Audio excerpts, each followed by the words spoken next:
But Savitri की अमावस्या के दिन किसी एक माता ने सीहोर आश्रम पर एक मैसेज भेजा और उस मैसेज में लिखकर भेजा कि गुरुजी से पूछना, हम भी तो पति कितना मानते हैं, पति का सम्मान करते हैं, पति को आदर देते हैं, तो हम भी सावित्री की गिनती में।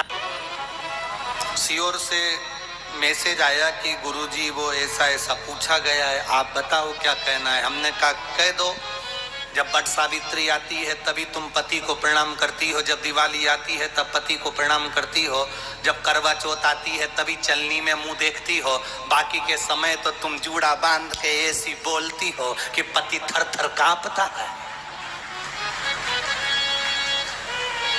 16 श्रृंगार में नारी के हाथ की चूड़ी का कलर अलग हो सकता है, चूड़ी की डिजाइन अलग हो सकती है, चूड़ी अलग हो सकती है, चूड़ी महंगी सस्ती हो सकती है, मंगलसूत्र की कीमत ऊंची नीची हो सकती है, पांव की बिछुड़ी की कीमत ऊंची नीची हो सकती है, कान के कुंडल की कीमत ऊंची नीची हो सकती है।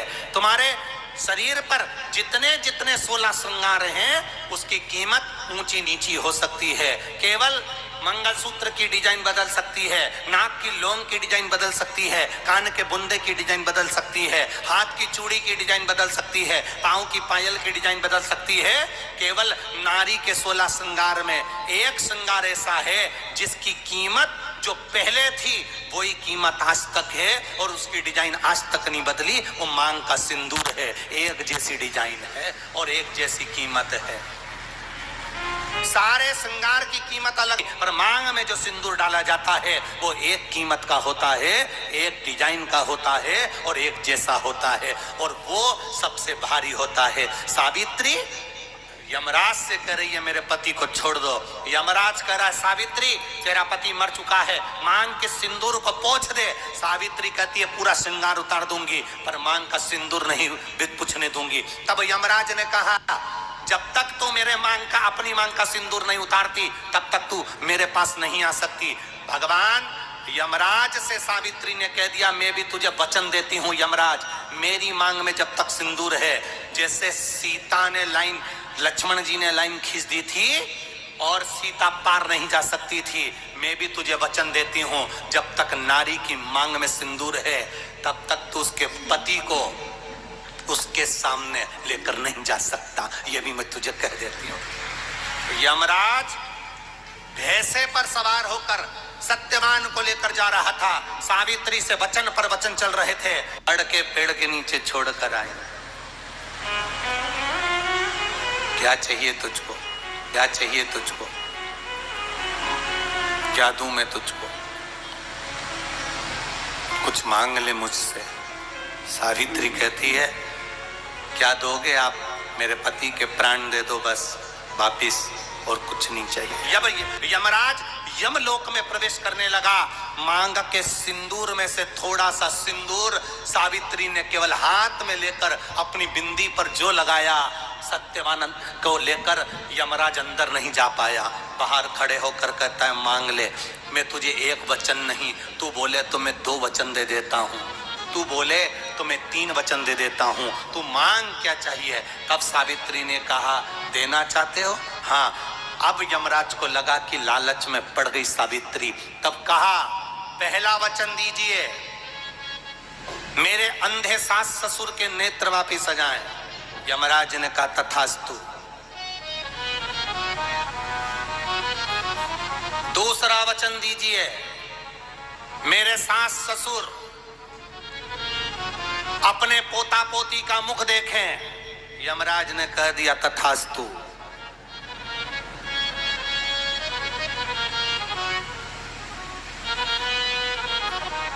जाओ। यमराज जाने लगे, फिर आग जलने लगे, कहने लगे अब मैं अंदर क्यों नहीं जा पा रहा हूं। सावित्री कहती है तुमने वर दिया है मेरे सास ससुर पोता पोती का मुख देखें, उनके बेटे को तुम ले जाओगे तो पोता पोती कहां से होगा, छोड़कर जाओ। सावित्री है, पति को वापिस लेकर आ गए। कर्जा मुक्ति के लिए सारे वृक्षों में अगर कोई श्रेष्ठ वृक्ष माना गया है तो वो बट का वृक्ष माना गया। महाराज। इसलिए प्रशासनिक कार्य के लिए, मानसिक टेंशन में, परेशानियों में बटकेश्वर महादेव का स्मरण किया जाए। और यदि निवेदन करूंगा, बहुत ज़्यादा यदि आपको कर्जा हो गया है, बहुत ज़्यादा कर्जा हो गया और वो कर्जा चूक ही नहीं रहा, तो थोड़े दिन बड़ के पेड़ के नीचे आप बटकेश्वर महादेव के लिए 1 लोटा पानी, उसमें थोड़ा सा पिसा हुआ चावल पीस के गला लेना चावल को और पीस लेना, पीस के उस पानी में मिला और मिलाकर उसमें थोड़ी सी हल्दी पिसी हुई डालकर बटकेश्वर महादेव के नाम से बड़ के पेड़ के नीचे अपनी कामना कर कर जो कर्जा हुआ है उस कर्जे का भान देते हुए, स्मरण देते हुए छोड़ दे। महाराज 2 या 3 सोमवार एक ही जगह पर करना, 3 सोमवार बाद वहीं से बड़ के पेड़ की थोड़ी सी जड़ उठा लाना और उस जड़ को कोई धागे में बांधकर या तो अपने गले में डाल लो या अपनी जेब में पटक लो, उसको थोड़े दिन पटक कर रखो, लगभग 2 से 3 महीना पटक कर रखो।